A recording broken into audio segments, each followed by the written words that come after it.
Kitco News special coverage of the Rule Symposium, Natural Resource Investing, is brought to you by G Mining Ventures. Hey everyone, I'm Jeremy Szafron. This is Kitco News. Welcome back to our coverage on location in Boca Raton, Florida at the Rick Rule Symposium. Now there's lots to get to today. We have a cooling CPI with the market now predicting a rate cut in September and gold on another breakout. Now our next guest is a legend in the mining industry, Sean Boyd, the chair of Agnico Eagle Mines. Now Agnico has been making headlines with its impressive production and strategic global operations. Hey Sean, welcome back to Kitco. Great to be here. I want to start by talking about, it's a busy news day. I mean, CPI is out. Inflation seems to be cooling a little bit. Gold prices are back over the $2,400 mark. As we walk around this conference, it seems investor sentiment is positive. Yes, it is. And I think this is what we expected to sort of play out. Let's go back on the inflation sort of story. It was supposed to be transitory. We never believed it. We were saying it wasn't transitory. We could see it embedded in our system. On the back of that, we were saying gold prices were going to go up. It's unfolded exactly the way we had sort of anticipated it unfolding. And then now the anticipation was inflation coming down a bit, interest rates likely headed down. We knew that was going to drive the gold price. But I think what's really driving the gold price is that, there's tons of debt, there's tons of money printing. And really, the central bank buyers of this gold are the countries that are helping to destabilize world order. And it's that instability that's sort of saying to investors, hey, maybe we should be looking at gold. So there's a bunch of things coming together, but inflation certainly coming down is what's driving it today. And that type of gold price generates tremendous cash flow for the business. Absolutely. I mean, speaking of which, revenue of your company, 21% up year over year.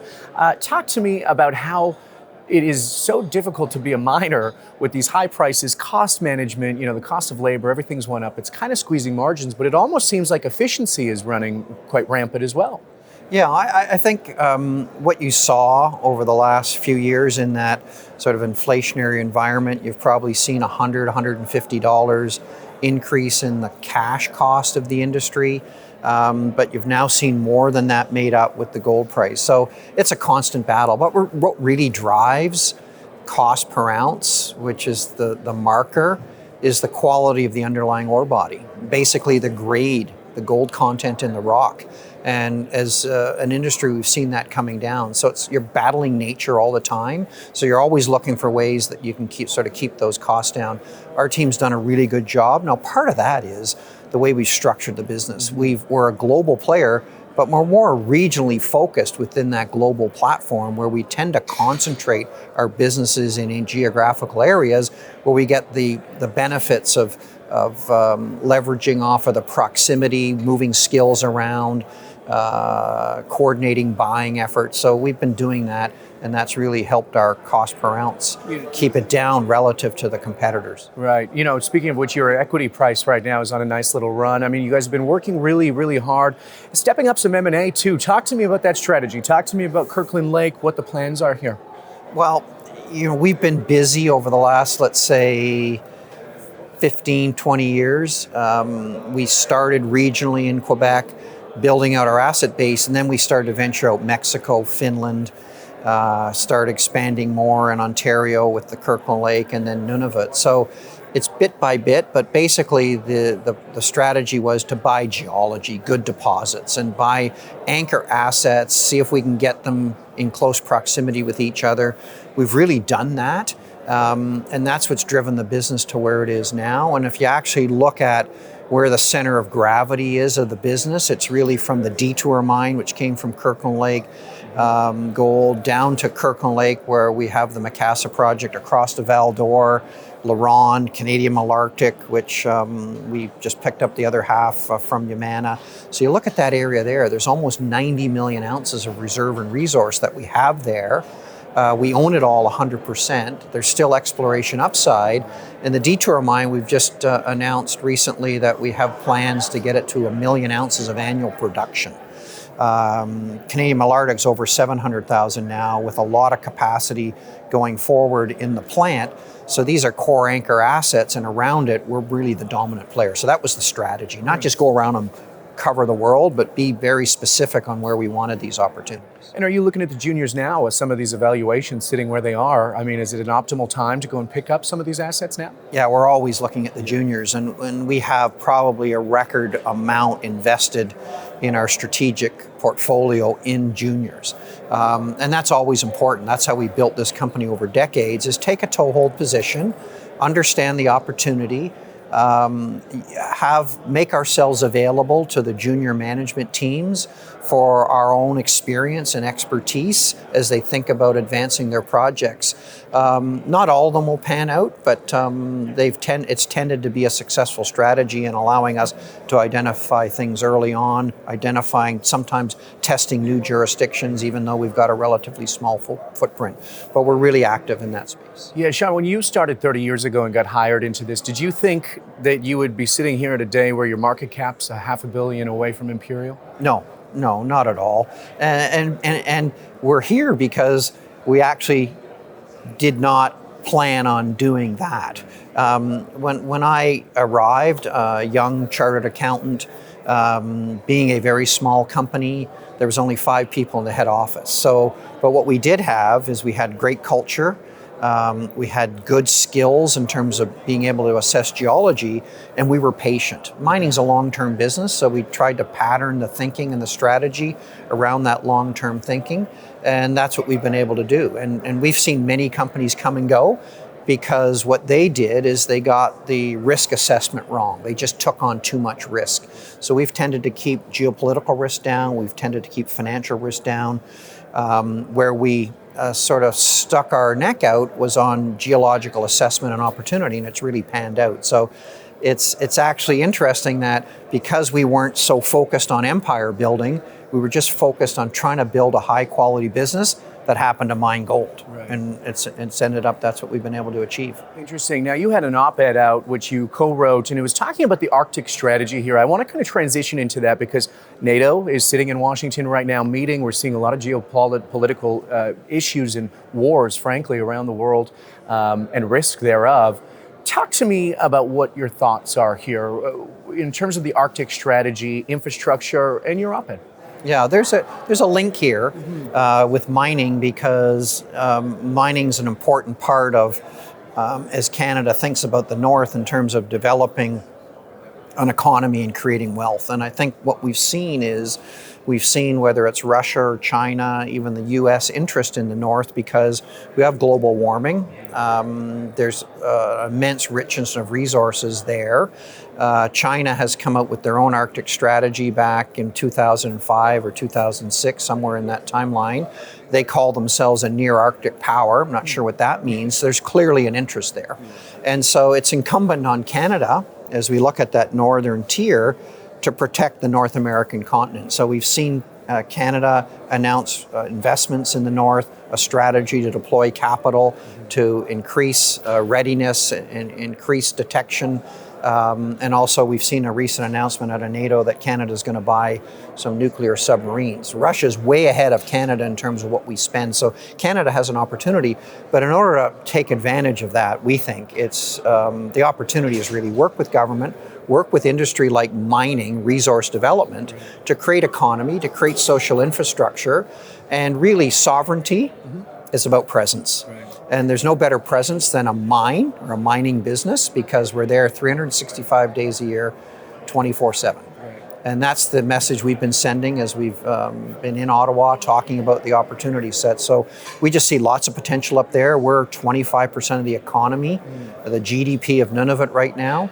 And so government and business working together on infrastructure, social infrastructure in communities, working with our Indigenous partners, that's going to unleash the potential for a lot of value creation in resource development. So unpack that a little bit more for us here. The government, specifically with NATO, we got the US, Canada. I know that the State Department has visited your sites before.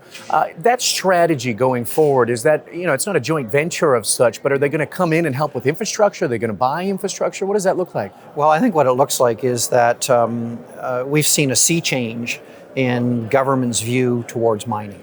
And it's really come around the need for critical metals. And the US, Canada, Western countries are realizing that. They're realizing that China has a huge lead in terms of owning and being able to source the critical metals that we're going to need for the energy transition. So really what that means now is governments are more tuned into mining, more tuned into the need for mining in terms of what mining brings to sourcing and developing and building those critical metals deposits. So we have to work together, and I think that's helpful. So people may say, well, you're a gold company, so you're in the north. What does that really mean for critical metals? Well, in order to build a critical metals industry, you need the foundations of a mining business that we have in the north in terms of gold. So we have skills, we have relationships, we have infrastructure, we have functioning businesses that are generating profits. A lot of a good chunk of those profits are going back into the community. So there's lots of good things happening there, and that's what we can build off of as industry and government to open up the north in a way that benefits Canadians, but also allows Canada to live up to its responsibilities to protect that northern flank of North America. So how far are we behind here? I mean, Canada just came in to cancel a deal when it came to China trying to buy some of our metals up there. Are we behind? Are they finally starting to pay attention here?